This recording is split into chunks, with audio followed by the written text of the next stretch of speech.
We are now reaching out to Ukrainian MP Kira Rudik in Kyiv. Ms. Rudik, thank you for joining us again today. I want to begin with your reaction to the latest satellite imagery that we have seen. As you know, it suggests Russia is preparing for an even larger assault in eastern and southern Ukraine. What are your concerns at this point? Hello, thank you so much for having me. Of course, our concerns are that Russia is regrouping, and we do understand that there will be major forces used to take over eastern and southern part of Ukraine. In the east, their goal is to take over special forces of Ukraine, which is basically the key part of our army, is to take the city of Mariupol. And at the south, the idea is to create a path on the ground from Russia to Crimea. This is the goal. Our ports still are blocked, which in the long run will create a major problem both for Ukraine and the world, for us in terms of import and export, and for the world because we still have grains from the last season that we were supposed to sell, and we will not be able to do so. So Russia definitely has a plan. And in this matter, I still have a huge question mark on does NATO have a plan? Do the world leaders of the democratic countries have a plan? Because what we see right now from their side are quite scattered steps when Russia is just going according to the major strategy, step by step. Destroying Ukraine's fuel storages, destroying our cities, killing civilians, and creating terror and horror.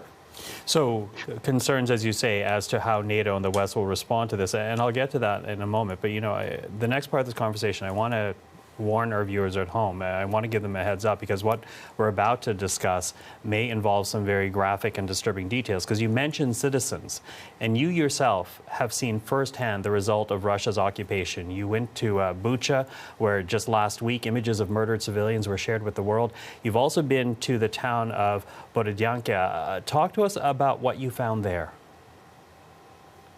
I have seen mass graves where people were killed.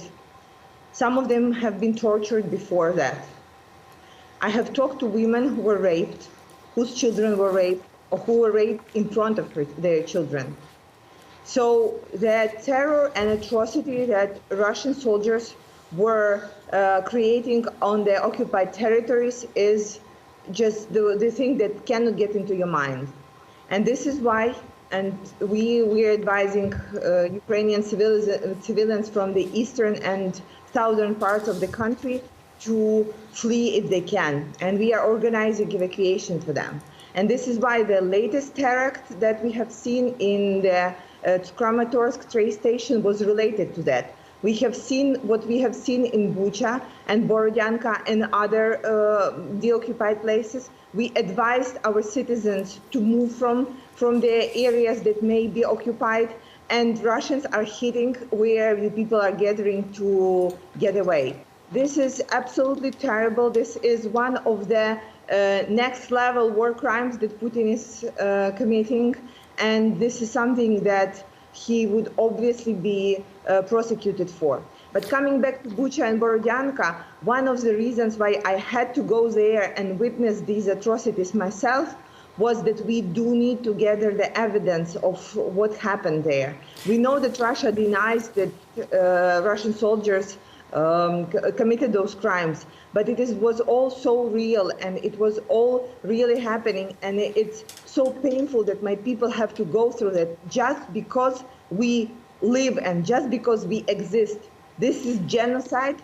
That is committed against Ukrainian people. And the world needs to be more active. The world leaders need to step up, because it didn't stop after Putin's forces went away from outskirts of Kyiv. It continues in occupied territories.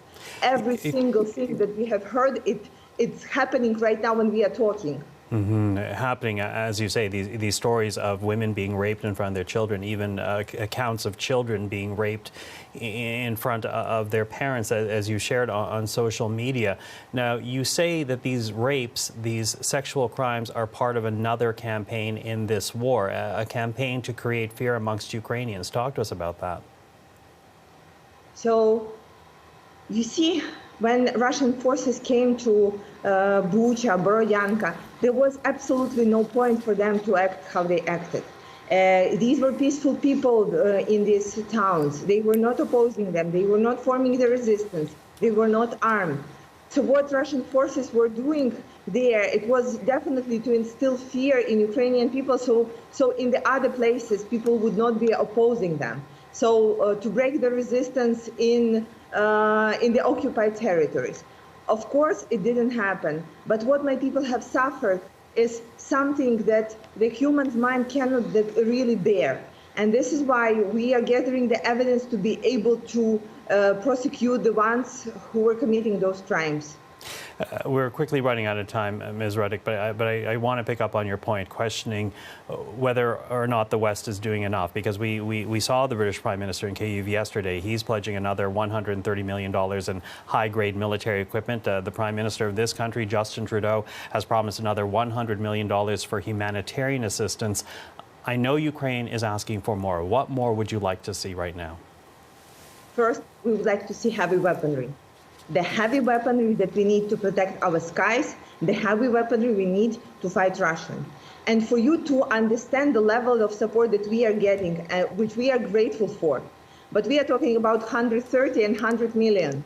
But for the last month, European countries have paid Russia for gas and oil $35 billion.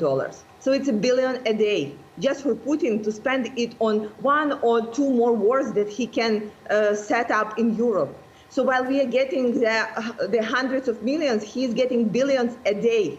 How are we going to fight him if the countries are helping us on one hand, but supporting Russia on the other hand with their dollars? So every dollar sent to Russia right now is sent directly to Russian soldiers to kill us, to rape our women and murder our children. And this needs to stop. I want world leaders to step up and get on strategic approach to this war. We need heavy weaponry and we need unified sanctions without the loopholes. Kira Ruddick, thank you for this.